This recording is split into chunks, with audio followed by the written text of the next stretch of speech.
Ces deux membres du gouvernement, à savoir le ministre de la Communication et porte-parole du gouvernement Patrick Mouyaya et celui des droits humains Albert Fabrice Pouella, ont tenu conjointement un briefing sur la situation des droits humains durant l'état de siège. Il était question d'éclairer l'opinion sur l'évolution de l'état de siège dans les volets droits humains. Albert Fabrice Pouella, ministre des droits humains.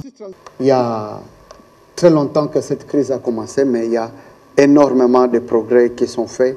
Il y a eu un certain retard dans la transmission des dossiers judiciaires, je parle dans le volet judiciaire, de juridictions civiles vers les juridictions militaires pour leur prise en charge.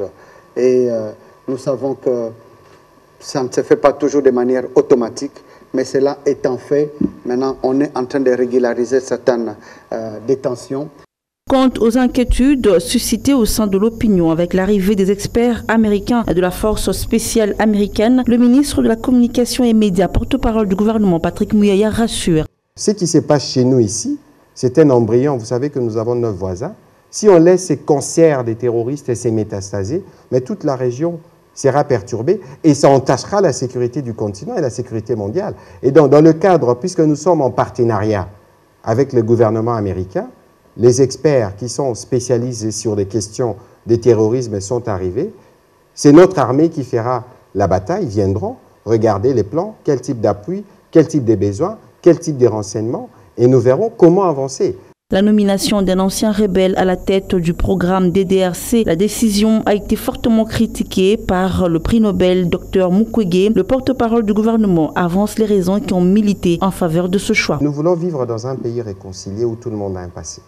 Je ne voudrais pas commencer à citer les noms des rebelles ou d'anciens chefs rebelles pour ressasser le passé de chacun. Aujourd'hui, le plus important pour nous, c'est de regarder l'avenir.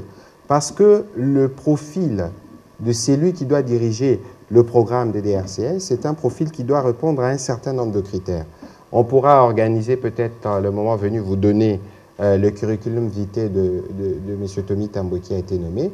Vous pourrez voir que dans son parcours, il a le bagage qu'il faut, il parle les langues locales, il connaît la situation. Et après, s'il faut regarder sur le passé de chacun de nous, on trouvera toujours des choses à redire. Dans l'optique d'assurer la redevabilité et la transparence, c'est désormais une tradition. Le porte-parole du gouvernement initie des séances de briefing avec ses collègues ministres devant la presse.